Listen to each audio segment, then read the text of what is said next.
So I want to take up in March the 22nd, 1908. The state of Luisa is a state of continuous prayer and sacrifice and union with God.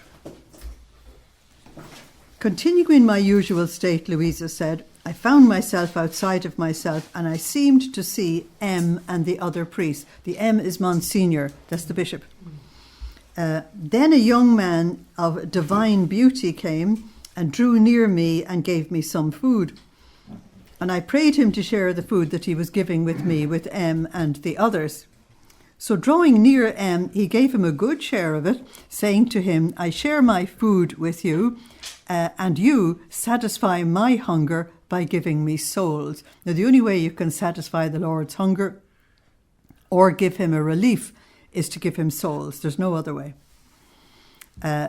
So he was pointing to the work which M wants to do, and also exciting him strongly in his interior by giving him impulses and inspirations. Then he shared it with others. In the meantime, a venerable lady came out, and those who had received food from the young man drew around her and asked her what my state was. Now, this is the bishop and the priests are asking this lady what state Luisa is in. In other words, they are looking for discernment. They have to make a decision because they represent the church. And the lady answered, the state of this soul is a state of continuous prayer. It's a state of sacrifice and of union with God. So 3 things. And while being in this state, she is exposed to all the events of the church, of the world, and of the justice of God. Why? Because she offered herself as a victim soul to God's justice. And she spends her time praying, repairing, disarming the justice and preventing chastisements as much as she can. So that's the way things are all suspended. On hearing this, Luisa said, I'm so bad, and yet they say this is my state. But in spite of this, I found myself near a little window up high, and from it I could see all that was being done in the church. Now, if a person is called to the position that Luisa is in, it's never for yourself. If the Lord calls you to union with God, it's never just for yourself. It is that you will become a window for him to save souls. You become a channel for him. Okay, it's never just for yourself. Let's put it this way. You never become a teacher just for yourself, do you? You never become a musician just for yourself. It wouldn't make any sense, would it? You never become a nurse or a doctor just for yourself. You never become a mother or a father just for yourself. That wouldn't make any sense, would it? So neither does it make sense that you enter into a life of union with God and that you don't have a role in bringing souls to the Lord. It just doesn't make sense. Okay. So when somebody is called deeply into union with God, the Lord gives them vision. Now, by vision, I don't mean a vision. I don't mean a picture or an experience. They become a seer, S-E-E-R, is what they called it in the Old Testament. That is a person who can see through the future, and they can tell what the future is saying. That is Isaiah 46:10. Isaiah 46:10. That the Lord reveals the future to his prophets. Also Amos 3:7. I've given you Amos 3:7 a number of times, haven't I? So in this little window up high, because you only get it in this high state of union with God. You don't get it in the lower states. There are lots of people at a very early stage of relationship with God in charismatic prayer groups who claim to get all kinds of visions and revelations and stuff, but you can claim a lot. So from it, she said, I could see all that was going on in the church and in the world, and that's what the Lord said was happening for her. And I could see the scourges that were about to fall. These are the chastisements she tries to stop. But who can tell them all? I move on so as not to be too long. She said, how I moaned and prayed. I would have wanted to tear myself to pieces to prevent all this. That's exactly what the priests were told. But all of a sudden, everything disappeared and I found myself inside of myself. So, March the 25th, 1908 is a very important message, and it's about discernment. Continuing my usual state, blessed Jesus came for just a little, and he told me, my daughter, temptations can be conquered easily. I think you should underline that one, shouldn't you?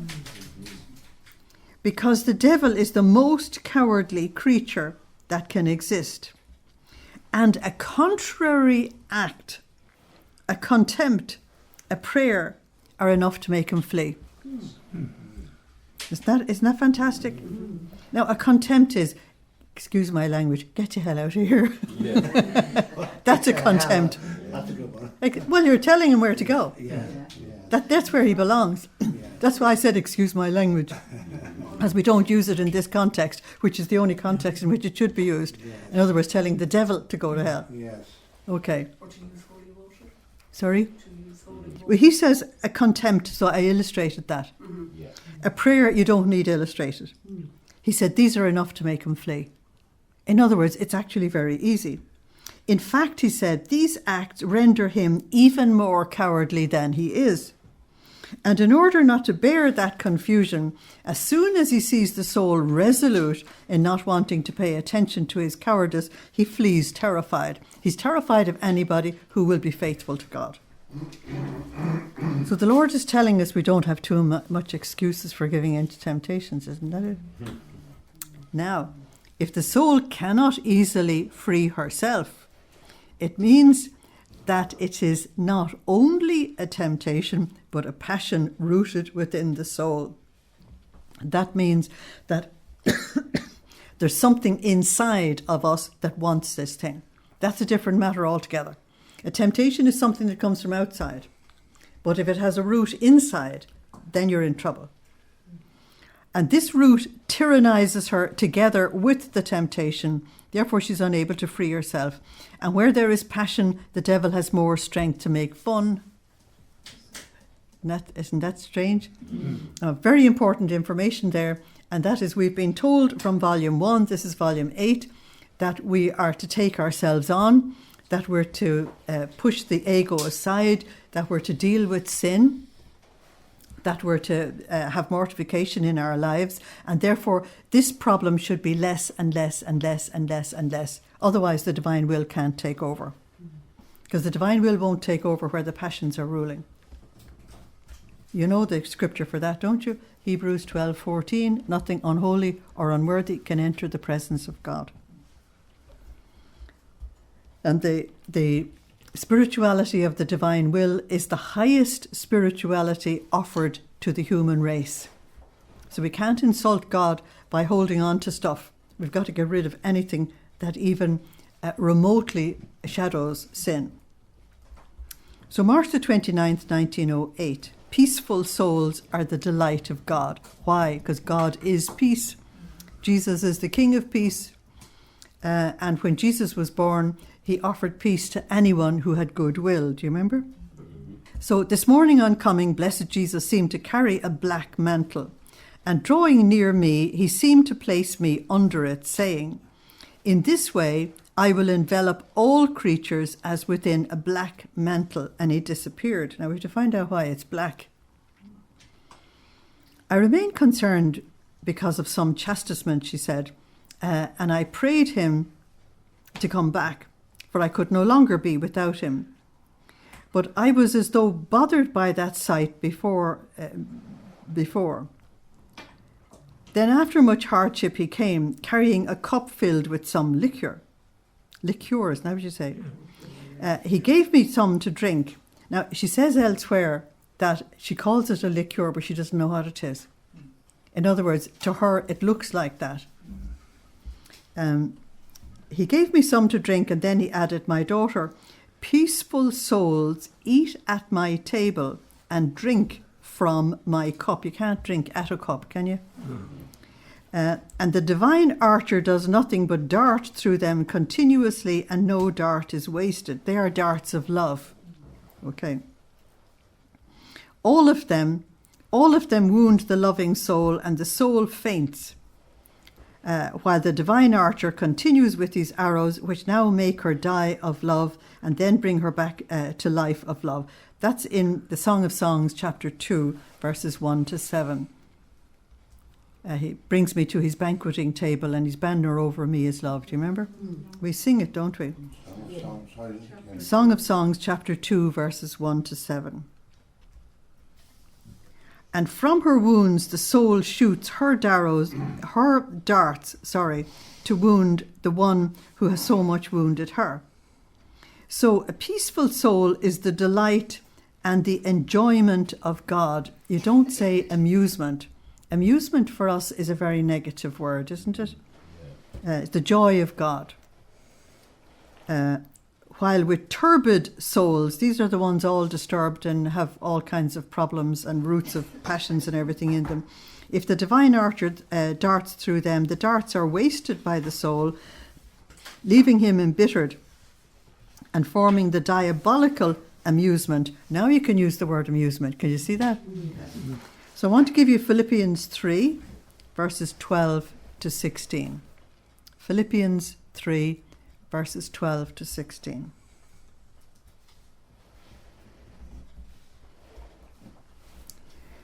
So we come to April the 5th, 1908. I have a VIP on this one. Here the Blessed Mother tells us what she understands sanctity is. And I think we should listen to her. What do you think? Yes. So, continuing my usual state, I found myself outside of myself, within a garden, in which I could see the Queen Mother placed on a very high throne. Now, when she says a very high throne, she means something very close to God. Because in the higher volumes, Luisa is actually taken into heaven, and she says to the Lord, I see the saints and I see the angels, but I don't see our Blessed Mother. Where is she? Surely she's in heaven. And he said, come.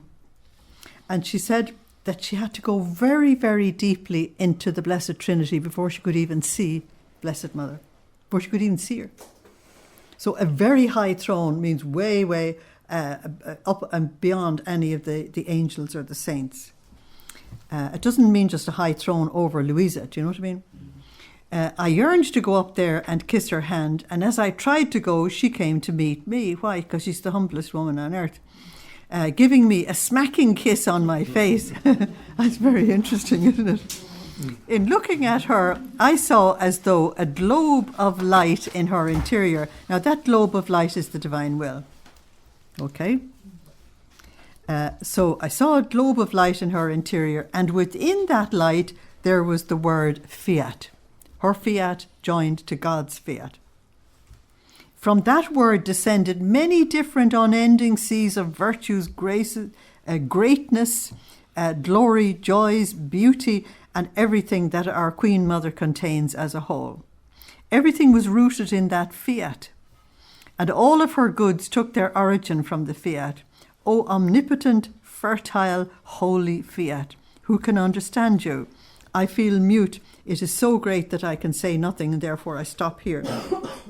Now, there's something vitally important there for us, and that is that Luisa saw that everything that the Blessed Mother had in terms of holiness and sanctity and gifts and everything came from her fiat.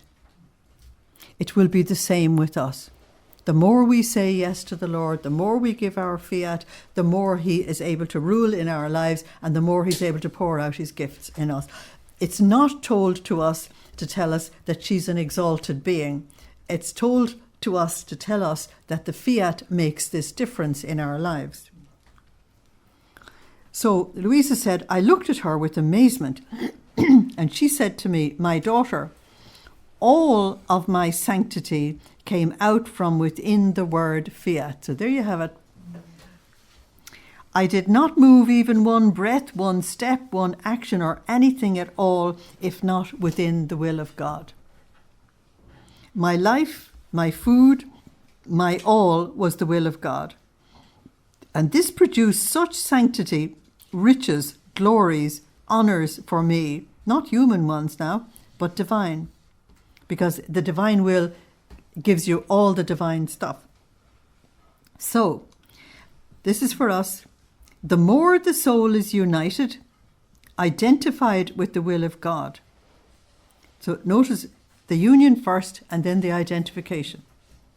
The more she can be called holy, and she is loved more by God. So what is a definition of holiness? It is living in the will of God. Now, for people who are not in the divine will, it's doing the will of God with as much love and humility as possible. When you want to live in the divine will, it's living in the divine will.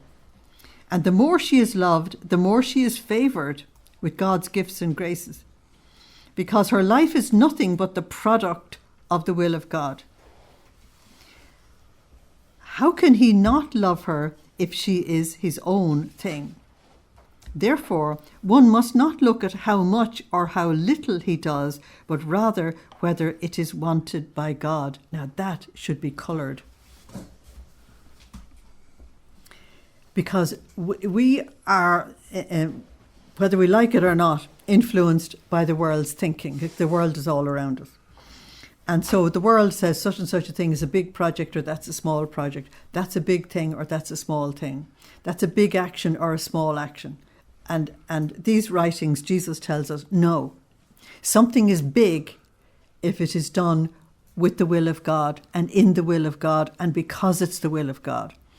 And it reaches its fullness when you do that with love and humility. That's the height of sanctity. That's it. You've arrived. And so that's why we have to try and do it all the time. So, in fact, the Lord looks more at something little, if it is according to his will, than at something great without it. That means that the smallest actions in our lives can be sanctified in a most extraordinary way. So that passage there about Our Lady explaining holiness, I think is vital. Okay. So April the 8th, 1908 is also a VIP message about discernment. I was concerned because I wasn't able to receive Holy Communion. This is very important.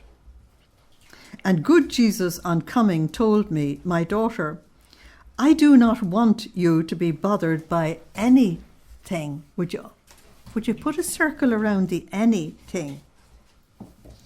And we'd say, but going to Mass is different.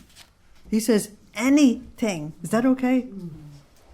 Now, it's true that having communion is a great thing, but how long does the tight union, I love the way the expression is, the tight union with the soul last? It lasts a quarter of an hour at the most.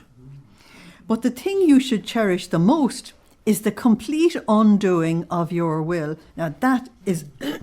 Excuse me, that's our motto in divine will, not my will, but thine be done. Okay. And if you're like any of the rest of us, you tell the Lord, you give him your will, and then you find yourself doing your own will. You know, so we have to keep on giving it all the time. The complete undoing of your will in mine, because for one who lives in my will, there is tight union, not only for a quarter of an hour, but always, always. My will is continuous communion with the soul. So, not once a day, but every hour and every moment is always communion for one who does my will. Now you see it.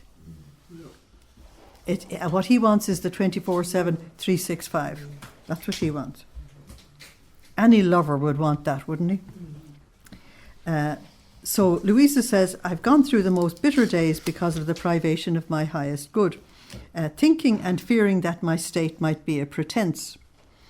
Being in bed, this is very interesting, because this is the first time she actually does the reflection that I would have done on day 2 of her life. Being in bed, without movement, without occupation until the coming of the confessor, and without that usual doziness, that means that she's going into deep prayer and ecstasy, tormented me and martyred me so much to the extent of making me fall ill for the pain and the continuous tears. In other words, she's bored, silly. She's dying of tedium, wouldn't you? I'd get a nervous breakdown. Yeah. So, more than once I begged the confessor to give me permission and obedience to sit on the bed according to my habit. In other words, not to actually be in bed. And to do my work of tombolo. She used to do embroidery. I don't know why they call it tombolo, I don't know. If I were not dozy and if Jesus Christ had not pleased to let me share as victim, you have to say a victim soul, because we've a different meaning nowadays to victim. So if he did not let me share as a victim soul in one of the mysteries of his passion, but he continuously and absolutely prohibited it to me, so the priestess will not allow it.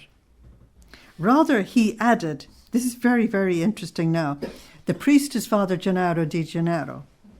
He added that this state of mine, although I was deprived of my highest good, was to be considered as a state of victim soul because of the violence and the pain of the privation itself and of the obedience.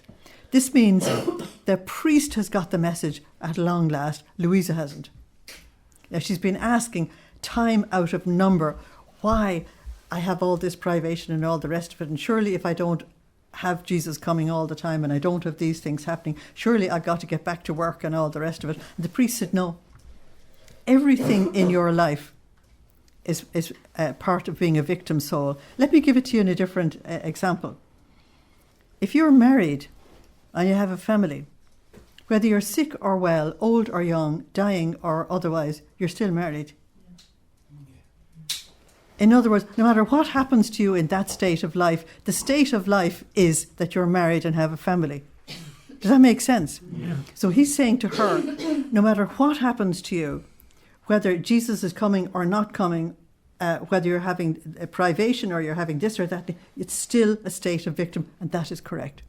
So he has given her, the priest has given her the discernment at long last. And so what I've done there is put a VIP on that sentence. She got her answer from the priest, and that's what the Lord wanted. But that doesn't mean that Luisa won't have problems about it. I always obeyed, she said, but the martyrdom of my heart was constantly saying to me, isn't this a pretense? Where is your doziness? Where is your state of victim? And what do you suffer of the mysteries of the passion? Because she doesn't need a devil, does she? No, who's tempting her? Herself. And what what the Lord is illustrating for us is that we are the cause of most of our own problems. We even say that about one another. That man's his own worst enemy, isn't that? Or something like that. Okay. So she says to herself, get up, don't make pretenses, work. Don't you see that this pretense will lead to your damnation? And don't you tremble? Don't you think of the terrible judgment of God? Don't you see that after so many years, she's lashing herself, isn't she? That you've done nothing but dig your own abyss from which you will never get out for all eternity. Oh God, who can say the ripping of my heart and the cruel sufferings that tormented my soul, crushing me and throwing me into a sea of pains? But darling, you brought it on yourself. The devil wouldn't do better, would he? But tyrant obedience did not even allow one atom of my will. Now this is volume 8. I don't know if you remember volumes 1 and 2, where Jesus taught her about obedience and told her that the purpose of obedience is to destroy your self-will. That was the very reason why communities gathered together and took vows of obedience, so that they could grow in holiness quicker than not having them. Okay. And of course, it's only when you're told to do something you don't want to do, or at a time you don't want to do it, that you realise just what you've brought on yourself, the tyrant of obedience. May the divine will be done which disposes this way. So, while in the midst of these cruel torments last night, as I was in my usual state, her usual state now is this ecstasy, this what she calls her doziness, okay? I found myself surrounded by some people who were saying, recite a Pater, Ave and Gloria in honour of St. Francis of Paula. Now, I don't know that saint. who will bring you some refreshment for your sufferings. So she recited the 3 prayers, and she said, as I did so, the saint appeared, bringing me a little loaf of bread, and he gave it to me, saying, eat it. Now, don't forget, this is spiritual food. Okay. I ate it and felt all strengthened, because it's spiritual strength what she actually needs. And then I said to him, dear saint, I would like to tell you something. And he, all kindness, said to me, what would you like to say? And Luisa said, I fear very much that my state may not be the will of God. Listen. Now, she can't get Jesus to listen to all of this, because Jesus tells her rather quickly, it is my will, but she still has to go round the roundabouts. Have you ever tried to tell something simple to a person, but they are so determined to give you all the nitty-gritty and to give you all the minutest details that even though you gave them the answer on the first line, you're going to have to listen for the next half hour? That's never happened to you, sure hasn't it? Ta-da. And sometimes they do it on the phone, and you want to put the phone as far out from your ear as possible. So since Jesus won't listen to her, she gets the saint to listen to her. I think that's rather interesting. So she said, listen, in the first years, she's going to tell them the whole story. In the first years of this illness, which occurred at intervals, I would feel our Lord calling me to become a victim. At the same time, I would be caught by internal sufferings and wounds, such that externally it appeared as if I was having a fit. It's rather interesting, because that's the first time she's explained that. Now I fear that it was my fantasy that produced these evils. And the saint said, the sure sign to know whether a state is the will of God is that the soul is ready to do otherwise, which Luisa always was. If she knew that the will of God was no longer that state. In other words, you're not attached to it. Not persuaded, Luisa added, but dear saint, I've not told you everything. You see, he's got to get the nitty-gritty. Listen, he has to hear the confession. The first ones were at intervals, and then from the time when our Lord called me to continuous immolation, it's 21 years since I've always been in bed. And who can tell my tribulations? Sometimes it seems that he leaves me, he takes suffering away from me, the only one and faithful friend of my state. That's my state of victim. And I remain crushed without God and even without the support of suffering. And so doubts and fears that my state will not be the will of God comes in. And so the saint, all sweetness, said to her, I repeat to you, he's given her the answer, you see, but she's not satisfied with it. And she wasn't satisfied with any of the answers that Jesus gave her either. I repeat to you what I've said to you before. If you are ready to do the will of God, if you knew it, then your state is his will. Now, I very much feel within my soul that if I knew the will of God with all clarity, and Jesus has told her endlessly, I would be ready to follow this holy volition at the cost of my life. So I remained more tranquil. May the Lord be always praised. I'm sure the saint heaved a sigh of relief going back to heaven. So May the 3rd, 1908. Now, I love incidents like that because it shows you Luisa much more like us. Yes, very human. Yeah. Whereas if we saw her heroic up here all the time, willing all the time to take whatever came and not questioning anything, I wouldn't have any interest in her, to be honest with you, because I'd say there's no connection with us. It's when she's struggling and being a bit silly like this that I say, oh yeah, it's all right. I can communicate with someone like this. And I think it's wonderful. Very few saints have been great enough to tell you their faults. In the Bible, we only had 2, and that was Jeremiah and Paul. They're the only 2. I mean, Jesus didn't have any, so he couldn't give us any. But it takes somebody very great to actually tell you their struggles and their faults. The rest of us try to put on the best view we have, and we try to let everybody think, we're grand, thanks, and we're not having any struggles, thank you very much, and all the rest of it. And that's not the reality, is it? Everybody's struggling about something. So, May the 3rd, 1908, the effects of the circulation of the divine will in the soul. So, in other words, what does the divine will do inside of us?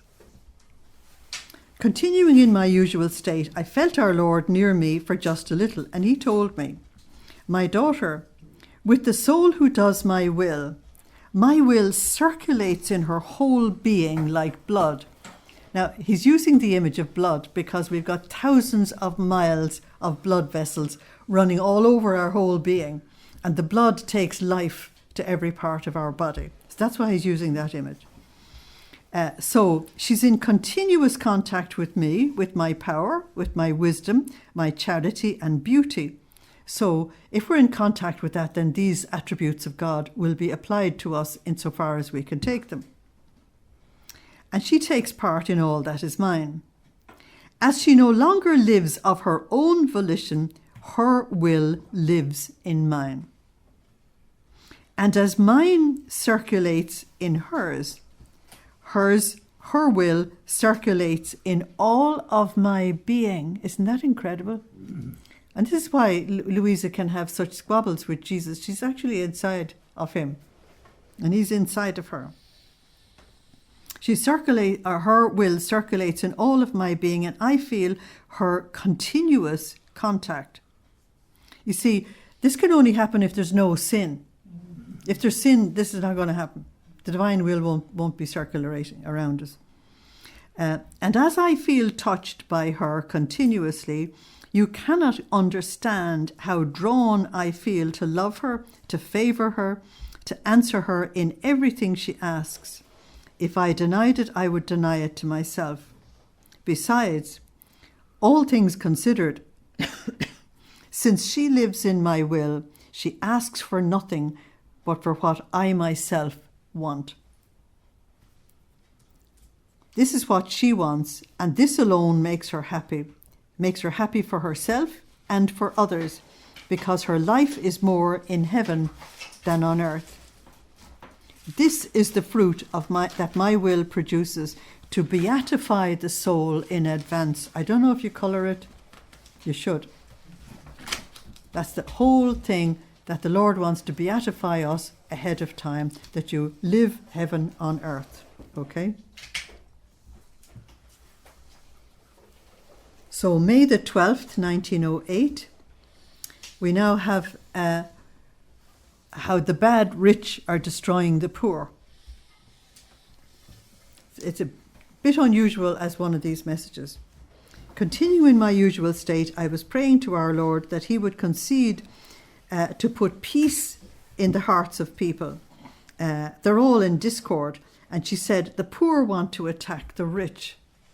Okay? There is so much turmoil, and there's a thirst for human blood. It seems that they themselves can no longer contain themselves. Now, I want to give you Luke 16. Do you remember the story of Dives and Lazarus? Yeah, that's what you're talking about here. 16. Luke 16, Dives and Lazarus, yeah. It seems that they themselves can no longer contain themselves. If the Lord does not put his hand in, we are already close to the chastisements which many times he has manifested. Then Jesus came for just a little and told me, my daughter, a just justice is mine. This is very interesting, because we think of justice as punishment. We don't think of it as right and proper, if I can put it that way. Okay? Now watch this. The rich have been the first to give a bad example to the poor. They are the first to move away from religion. That's true, isn't it? Yeah. They are the first to go from fulfilling their duties to the point of feeling ashamed even to enter a church, to attend Mass and perform their obligation. The poor have nourished themselves with the poisonous slobber of the rich. Okay? And have fed themselves well with the poison of their bad example. And with that same poison given to them, unable to contain it, they try to attack them and even to kill them. There's no order without subjection. That's very, very interesting. In other words, if you are going to have any kind of a society, starting with the family and with any grouping of human beings up to the government, there must be leaders and there must be people who accept the laws. Okay. That's what he means, there's no order without subjection. That means obedience to the law. And the people rebel against God, against the rich. The rich have subtracted themselves from God. And see, it's the rich that's running the world, isn't it? And so the people rebel against God. They rebel against the rich and against everyone. The scale of my justice is full. I can no longer contain it. So I want to give you the letter of James, chapter 5, from verse 1. Where he tells the rich to watch out, that the Lord is going. Chapter 5 from verse 1.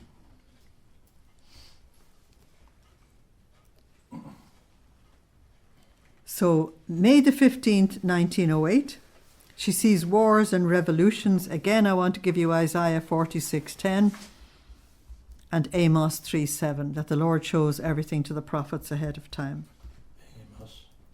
3:7. As I was in my usual state, I found myself outside of myself in the midst of revolutions. It seems that they are ever more obstinate in wanting to shed blood. You see, it's 1908 and they're building up to World War I. That's what she's seeing. And you see, around the world, leading up to World War I, there were all kinds of wars. There was the Boer War in South Africa, and there was wars in different places around the world. So she sees this. That's what she means by wars and revolutions actually going on. I prayed to the Lord and he told me, my daughter, men are preparing two storms. I've just given you that in English as distinct from the way it's written. One against the government and the other against the church. We would say two revolutions or two attacks. He said two storms. In the meantime, I seem to see fleeing leaders, the king at risk of being taken a prisoner. That's the king of Italy, and she'll tell you more about him as well.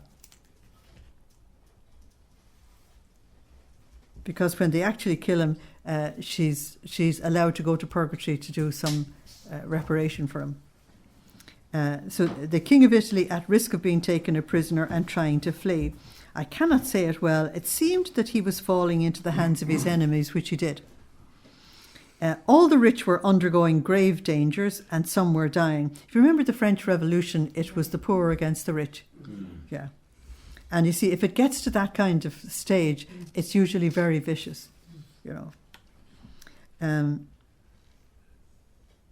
That which was most sorrowful is that among the leaders of the revolutions, also against the church, were priests. Now, why would that be? That they would have fallen already for Freemasonry or a Marxist communism, Because the Marxist communism was... atheistic materialism was foisted on the world by the French Revolution. Okay. And then by the 1900s, then it turned into Marxist communism. Okay. And then Freemasonry was there for hundreds of years before that. And when they combined, it was deadly. So you're talking about perverted clergy. Another piece of language for that, of course, is Judas's. Then, when things were reaching the extreme excesses, a foreign power seems to intervene. Okay. And the foreign power, of course, World War I, they all get mixed up. I won't continue any further, she said. So, June the 22nd, 1908, the divine will triumphs over everything. Okay, this June the 22nd. This morning, Luisa said, I was feeling very oppressed because of the privation of my adorable Jesus. And I said to myself, I cannot take any more. How can I go on without my life? What patience it takes with you, Jesus. She has said that to him a number of times. What would be the power that would induce him to come? At that moment he came and he told me, my daughter, the power that triumphs over everything, that conquers everything, that levels everything, that sweetens everything is the will of God. It's total solution to everything. Because it contains such power that nothing can resist it. Okay? And then he goes on to say that it transforms everything it's allowed to touch. While he was saying this, A road full of rocks, thorns, and steep mountains appeared before me. So that seems to be like Isaiah 40, verses 1 to 10. Once all of this was placed in the will of God, by the power of it, the rocks were pulverized, the thorns were changed into flowers, and the mountains leveled. That means that when the will of God is allowed to work with us, the rocks that are in us are pulverized, the thorns that sting are changed into flowers, and the mountains of pride and self-glory and all the rest, they're all leveled. That's the work that the divine will does in us. So in the will of God, all things have the same appearance. They all assume the same colour.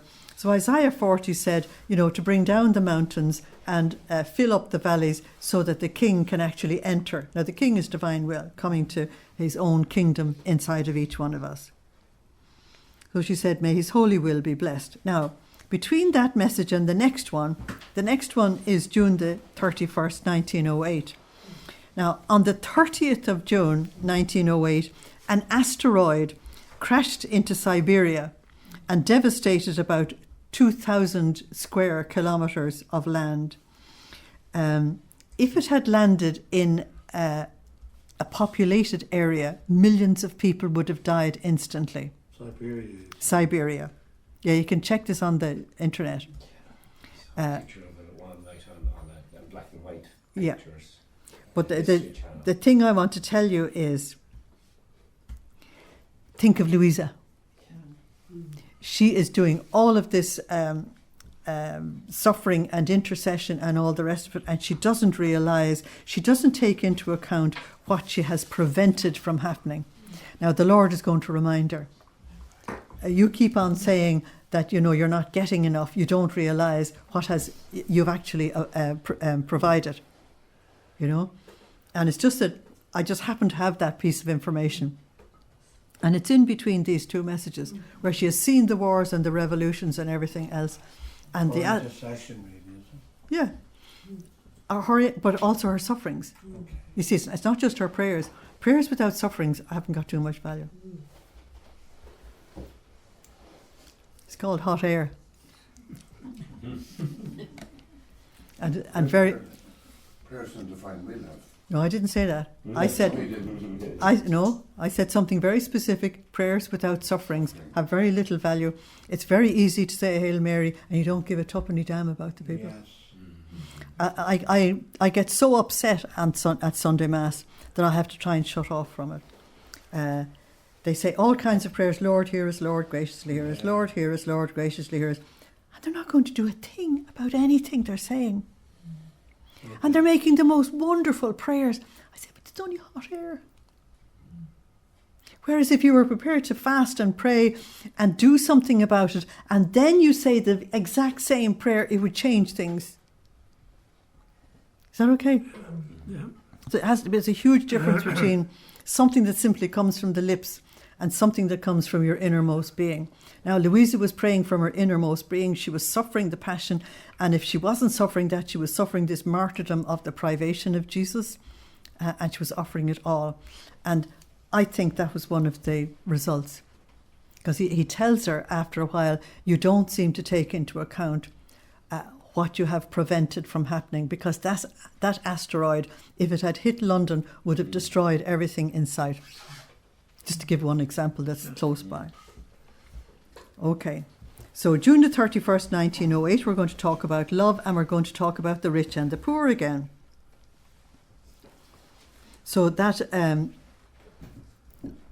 Luke 16, 19 to 31, Dives and Lazarus, rich man, poor man.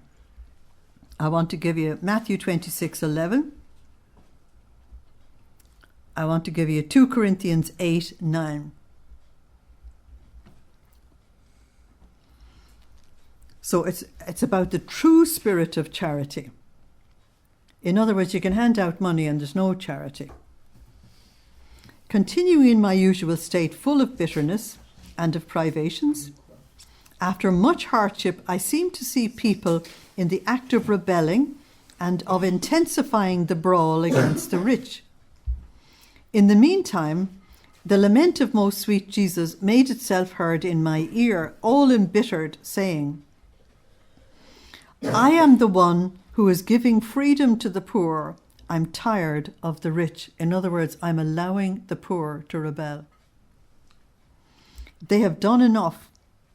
How much money are wasted on balls, on theatricals, on useless trips, on vanities, and even on sins. Oh, boys, wouldn't that condemn an awful lot of people? So I want to give you Luke 14:13 and Luke 18 from verse 22. You see, modern society thinks you should be wasting your money on balls and theatricals and useless trips and pagan festivals in honour of a saint and everything. And the poor, he said, they could not have enough bread to satisfy their hunger.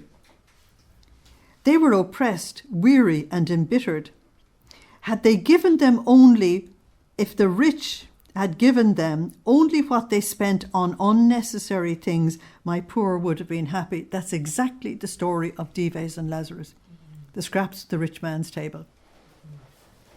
But the rich have kept them like a family who did not belong to them, and even more, they've despised them, keeping comforts and amusements for themselves as things befitting their condition, and leaving the poor in misery as something befitting their condition. Okay, so I want to give you Galatians 2:10. 2:10, and I want to give you the letter of James, chapter 2, verses 1 to 13. Because I gave you James 5 before. James 2, 1 to 13. There's an awful lot in the New Testament about the rich and the poor. So while saying this, Jesus seemed to withdraw grace from the poor. What's that grace? It's the grace of Lazarus, to be able to put up with it and still trust in God and die in poverty. Okay, that's the grace. He seemed to withdraw grace from the poor, and these would become enraged against the rich. That's exactly what happened in the French Revolution, in such a way that grave things would happen. On seeing this, Luisa said, my dear life and my all good. It's true that there are some bad rich people, but there are also some good ones. Oh, watch this now. She's throwing herself unknowingly from the frying pan into the fire. Okay. Like the many devout ladies who give alms in the churches, and the priests who do good for all. Oh, Lord, will you hear Jesus' response? It won't be good for you to hear his response. Ah, my daughter, he said, keep quiet and don't touch this key, so very sorrowful to me. I could say that I do not recognize these devout ladies. Whoops. Matthew 7, 21 to 23. Lord, did we not prophesy in your name and work mighty miracles in your name? And he said, I don't even know you. Okay. What are these devout ladies doing? They give alms where they want, to obtain their intent, and to hold people at their service. Oops, wrong motivation. They spend even thousands of lire for those who sympathize with them. And then where it is necessary, they do not deign to give a cent. Could I say that they do it for me? Could I recognize these actions of theirs? You yourself can recognize whether they do it for me from these signs. If they are ready for any bare necessity, okay? If they are ready for any bare necessity, they do not differentiate by giving much where it is not necessary and refusing to give little where it is necessary. One can say that there's no spirit of true charity. Now, this is the 8th volume you've read, okay? So you know for absolute certain that Jesus says, if your actions are not done out of love for him, they've no value. They're not recognized. Forget about it. You can give 3 million and it doesn't mean a thing to him. But if you give the widow's mite out of pure love, yeah, he'll look at it. Okay. So he says there's no spirit of true charity or upright operating or working there. So my poor are put into oblivion also by these devout ladies. I wouldn't like to have been one of them devout ladies, would you? So now what about the priests? Oh, holy God. My daughter. That's even worse, he said. They do good to all. That's what Luisa had said up above, you see. You deceive yourself. They do good to the rich. They've time for the rich. By them also the poor are almost excluded. For the poor they've no time. For the poor they've not a word of comfort or help to tell them. They send them away, reaching the point of pretending they're ill. I could say that if the poor have moved away from the sacraments, the priests have contributed to this. Oh my goodness. Because they have always taken their time to confess them. In other words, they don't want to hear their confessions. That's James chapter 2, verses 1 to 9. Nearly verbatim. And the poor grew tired, and so they didn't come back. But then, if a rich person should show up, that's James 5:5. Literally, James 5:5. But if a rich person would show up, it's all the opposite. They wouldn't hesitate one instant. Time, words, comforts, help. They would find anything for the rich. Could I say that the priests have a spirit of true charity if they reach the point of picking the ones to whom they should listen? And what about the others? They either send them somewhere else or oppress them so much that if my grace did not help the poor in a special way, the poor would have been banished from my church. Isn't that something else? True charity and upright spirit only rarely do some priests have them. Isn't that absolutely scary? But as for the rest, I'd say that these have departed from the earth. So Luisa wasn't impressed by that. So let's come to, that's quite something, isn't it? Also, it's very frightening, yeah. Because you're being told so clearly that if the right motivation isn't there, forget about it. God doesn't want to know. God doesn't want, and it can appear that you are doing the right thing, but it's not. The appearance isn't right. Okay, so July the 26th, 1908 is just a sentence or two. Luisa said, Jesus told her, "My daughter, obedience is the ark of my dwelling in the soul. Where this ark of obedience is not present, I can say there's no place for me in that soul, and I'm forced to remain outside." So if we're doing our own will, we're doing self-will, there's no room for him. It's actually quite simple. So August the 10th, 1908, we come back again to love. He keeps coming back because this is a central point. And I want to give you a little heading for it. Absence makes the heart grow fonder. You know it, don't you? Continuing my usual state, but full of bitterness and of privations, after I received communion, I was lamenting to blessed Jesus about the way he had left me and about the uselessness of my state. And he, having compassion on my laments, told me, "My daughter, nothing has diminished the goods that exist between you and me, because the whole of good is in its origin, the origin of its foundation." Okay? So it's where it started from that makes something really good or not good.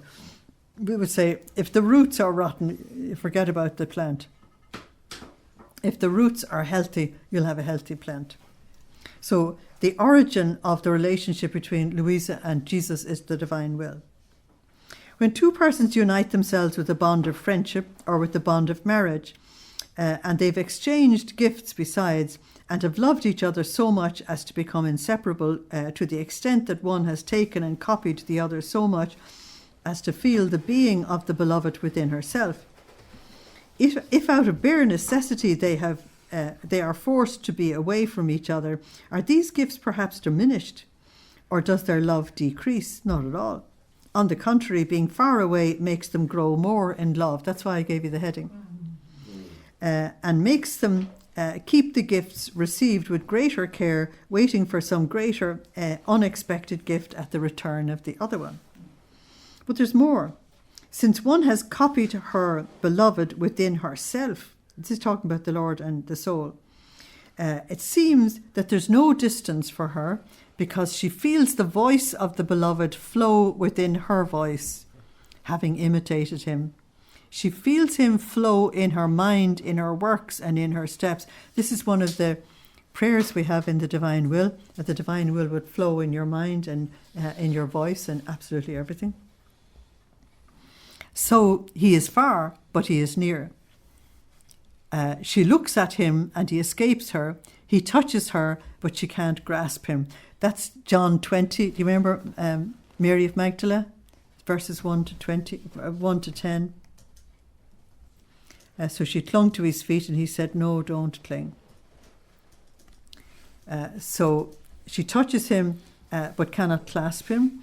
Therefore, the soul is in continuous martyrdom of love, reaching out, and yet you can't grasp. And that's only while we're on earth.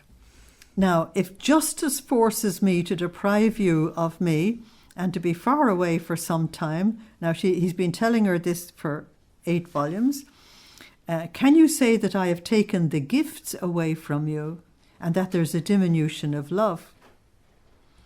And Luisa doesn't answer that, and she says, Lord, my state is too difficult, my dear life.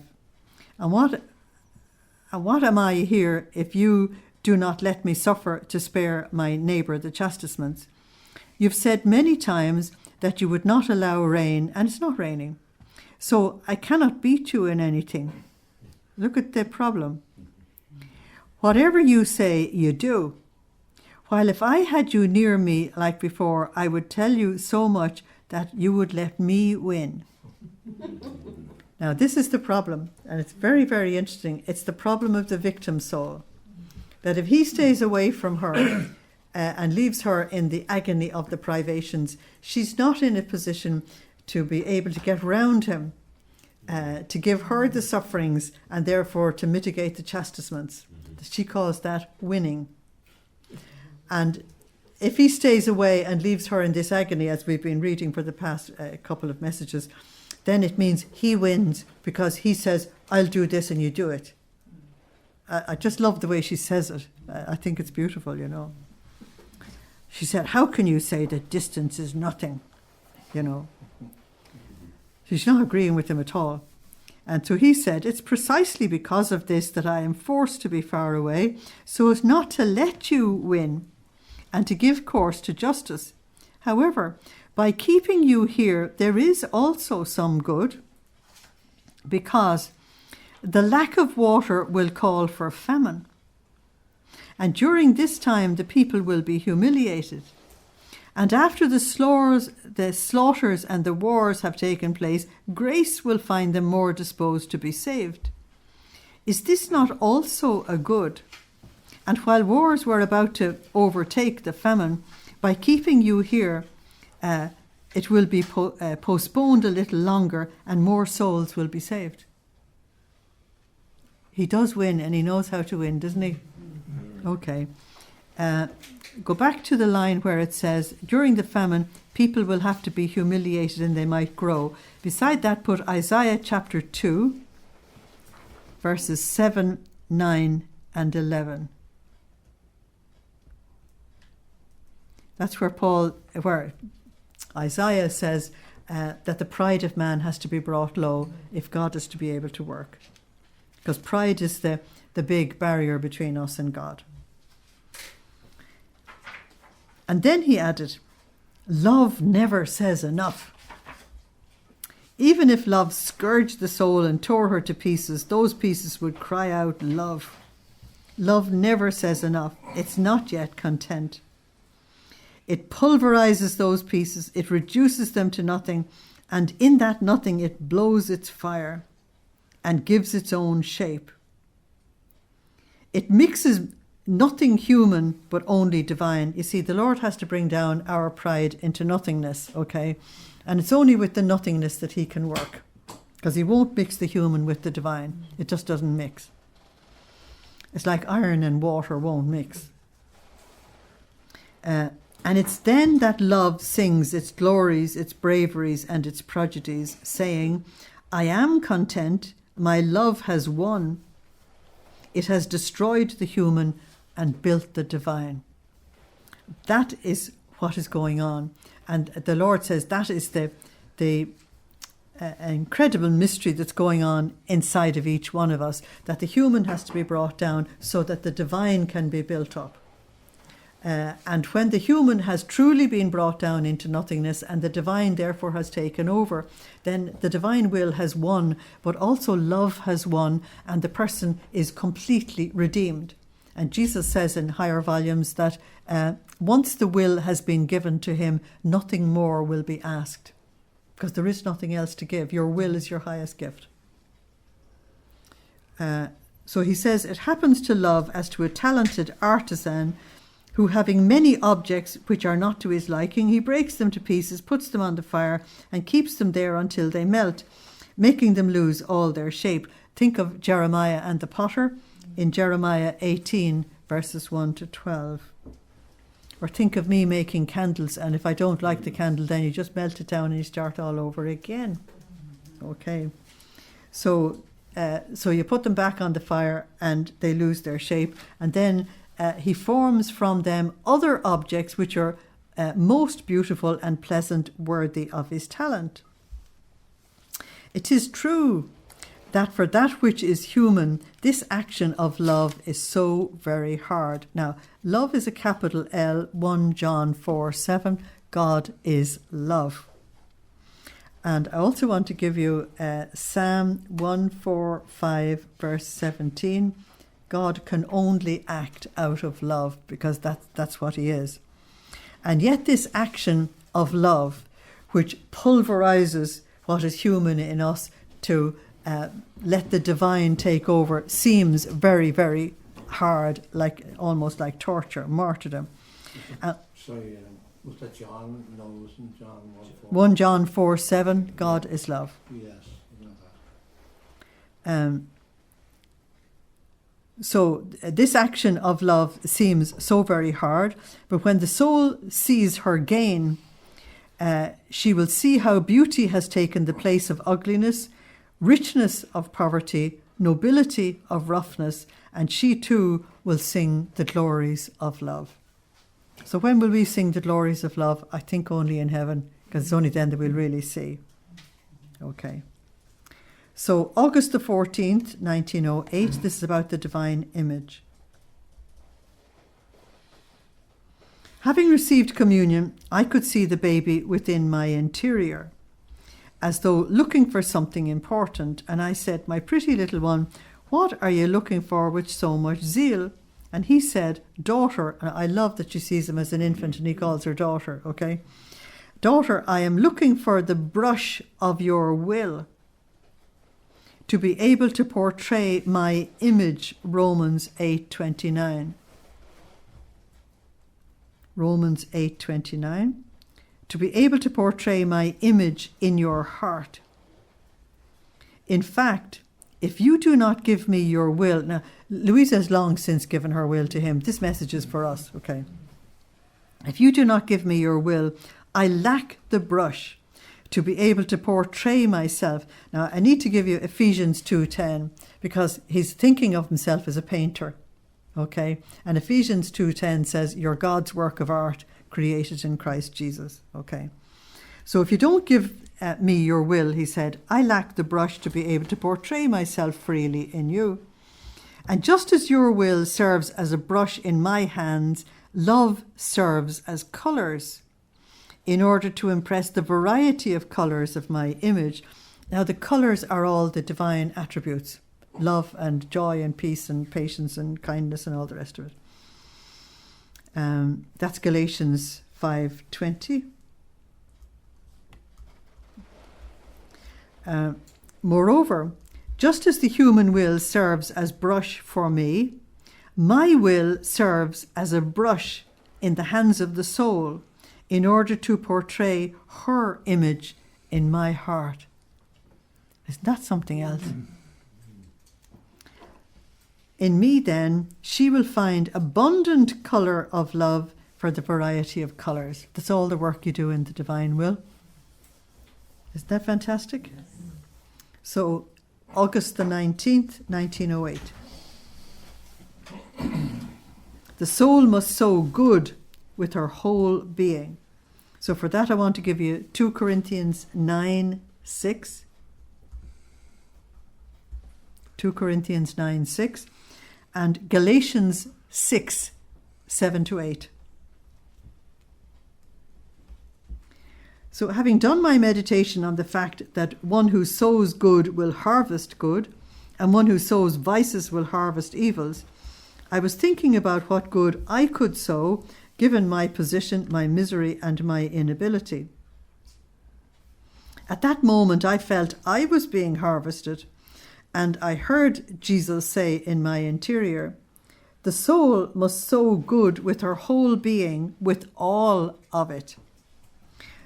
The soul possesses a mental intelligence, and she must apply it to understand God, to think of good alone, never allowing any bad seed to enter her mind.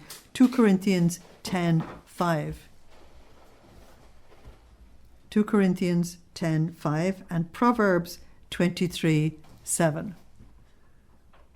Proverbs 23:7.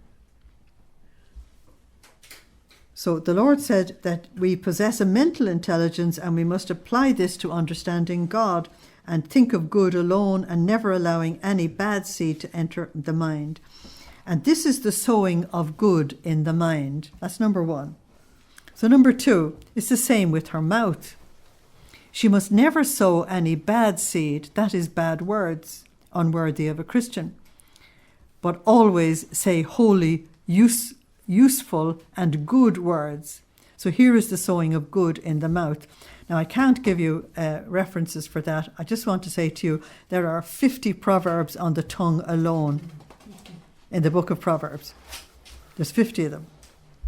And one of them says, there's life and death in the power of the tongue, and those who eat it must eat the fruit thereof. So 50 proverbs on the tongue alone. So number 3, then with her heart, he said, she must love God alone. That's Deuteronomy 6:4-10. You know that one off by heart now, don't you? And it's also, that's Deuteronomy 6:4-10. And it's also Matthew 22. Matthew 22, verses 23-34. Sorry, to 24. 23-24. So with her heart she must love God alone, desire God, palpitate for him, and tend towards him. Here is the sowing of good with the heart. Then with her hands she must do holy works, with her feet she must walk after the examples of our Lord, and so on. On hearing this I thought to myself, so in my position I too can, my position being I'm sitting here in bed and I can't do anything. I too can sow good seed in spite of my extreme misery. But I thought of this with a certain fear on the account that the Master would ask of me, that's in judgment, whether I have sown well. And in my interior I heard Jesus repeat, my goodness is so great that great wrong is done by those who make me known as severe, very demanding and rigorous. Now, the God who is severe, demanding and rigorous is the God of Sinai. Will you write that beside it? The God of Sinai. And the reason why the God of Sinai had to be severe, demanding and rigorous is that he had to make a people, and he had to try and get them from an absolutely pagan way of life into living a disciplined life on his commandments. And if you would like to do that with Ireland today, you'd know Moses' difficulty. It was total miracle stuff to get an entire nation to turn around and live a completely new way of life. So that's why he had to be severe and demanding with the commandments. But Jesus came all merciful love. So it's wrong for us to say that he's demanding and severe, because he actually paid the price for everything for us. Okay, so what an affront they give to my love. That's Jesus incarnate. I will ask for no other account but of the little field given to them. And I will ask for an account of nothing but to give them the fruit of their harvest. In other words, he wants to see what you have sown so he can give you the harvest. I will give it to the intelligence, for the more it has understood me in life, the more it will understand me in heaven. That is a very, very important point. That's why the more we study these writings of Luisa and the more we read the scriptures, you enter heaven at a much deeper level than anybody else. Because the more you understand him on entering heaven, the further on you are. You see, there are souls who are dying and they're not ready at all. They've probably not read a scripture in their lives. They probably don't know him at all. And from the way you hear people talking nowadays, you realise they know nothing about God. They don't know what he's like. And so when they go to the other side, they've got to start at wrong again. They don't know him. And so they're being judged by someone they actually don't know, which is really sad. Whereas we will go to him in love, and it is love that will be judging us. So if love meets love, you don't have a problem. And since fire is the image of love, fire is the image of God, and fire is the image of judgment, then a spark leaps into the fire. St. Therese of Lisieux was asked, would she be afraid of God's judgment? And she said, afraid? She said, I'll be sitting on his knee when he's judging the earth. He's my dad. You see, it's the difference between someone who knows him and someone who doesn't. The judging the earth thing is the people who are far out there and therefore are not responding in any love towards him. And so here's Jesus saying, no, I will want to give you your harvest. So the more you understand me in life, he said, the more you will understand me in heaven. And the more the soul will understand me, the greater the joy and beatitude with which they will be inundated. I want to give you the book of Daniel, chapter 12, 1-3, where he says that the holy people will shine like stars in the presence of God. So to the mouth, he said, I will give the harvest of the different divine flavours, and its voice will harmonise above all the other blessed. To the works I will give the harvest of my gifts, and so on with all the rest. So he's begging us not to misinterpret who he is. So the next one is about discernment. This is August the 23rd, 1908.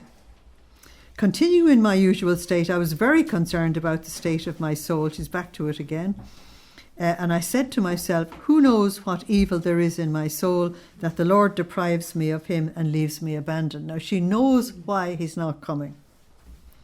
At that moment, Jesus came for just a little and filled all of myself with him, and my whole being was all directed to him.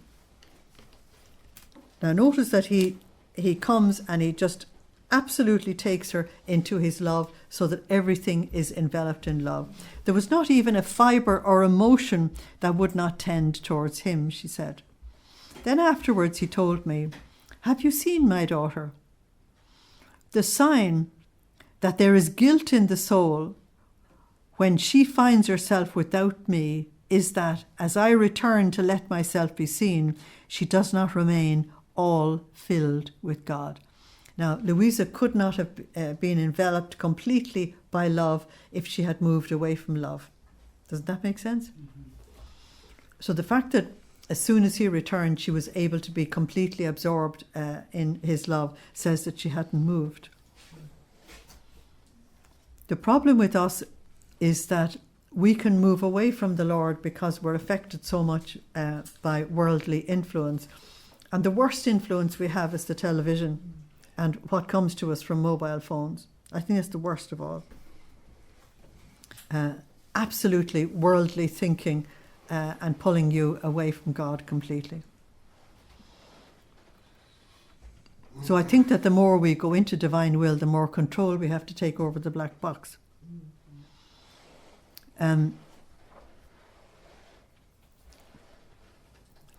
So he said, the sign by which the guilt of the soul would be is that she doesn't remain in her God, nor is her being immediately disposed to immerse herself completely in me in such a way that not a fibre would be left which is not fixed in her Creator.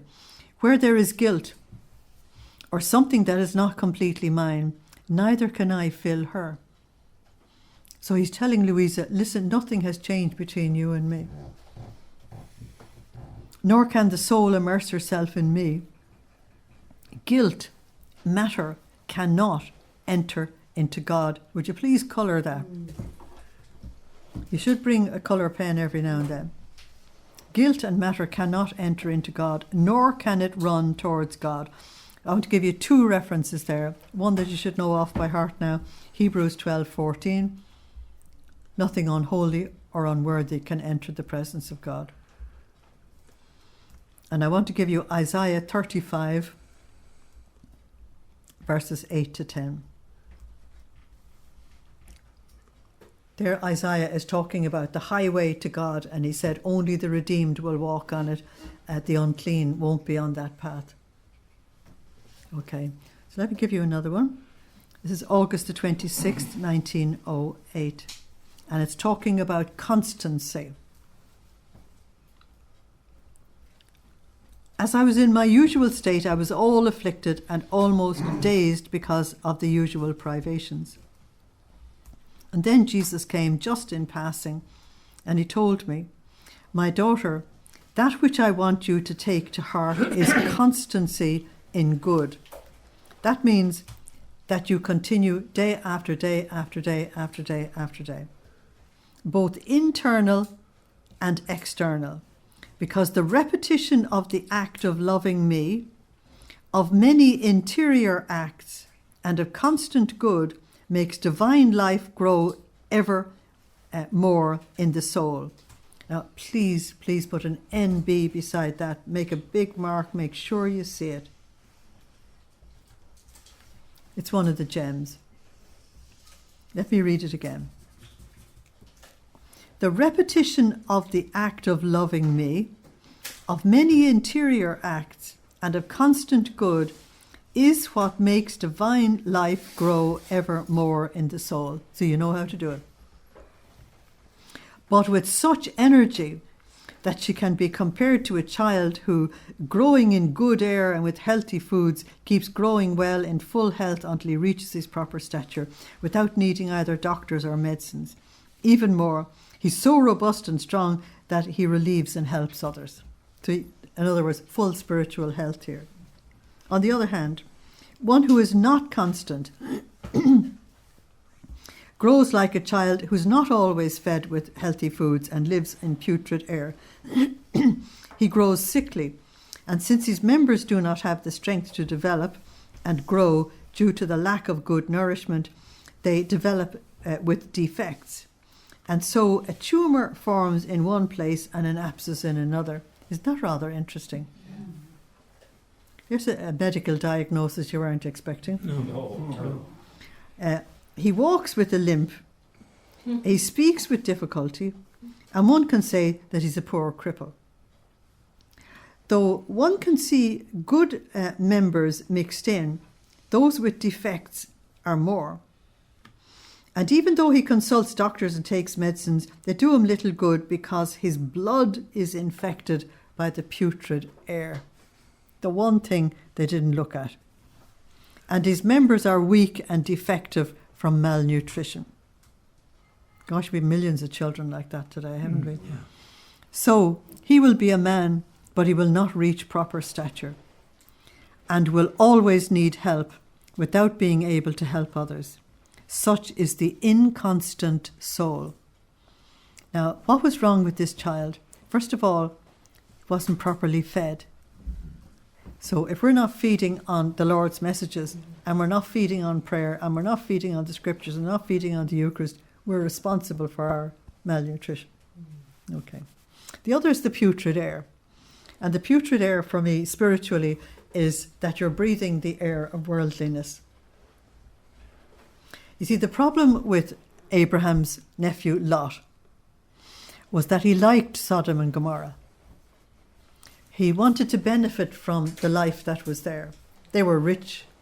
They had all kinds of luxuries and all the rest of it. And he was living on the edge of it. No, he wasn't right in the centre of it, but he was benefiting from it. And so when the angels came to try and get him and his wife and children out of the place, the wife turned back. Many people do that. They want to be Christian, but they want all the benefits of the world as well. I think that's one of the great sicknesses in the church today. There's no detachment from the world. The early Christians knew that they were the very special people of God, and they were living a heavenly life on earth, and they were able to change the earth into a heavenly place. Now the world has invaded and evangelized us, and we have become worldly and sick. Okay, to me, that's the putrid air. Such is the inconstant soul. With inconstancy in good, it is as if the soul nourished herself with foods that are not good, and by applying herself to other things which are not God, it is as if she breathed putrid air. So divine life grows with difficulty and purely because it lacks the strength and the vigour of constancy. So I'm going to leave it there for tonight.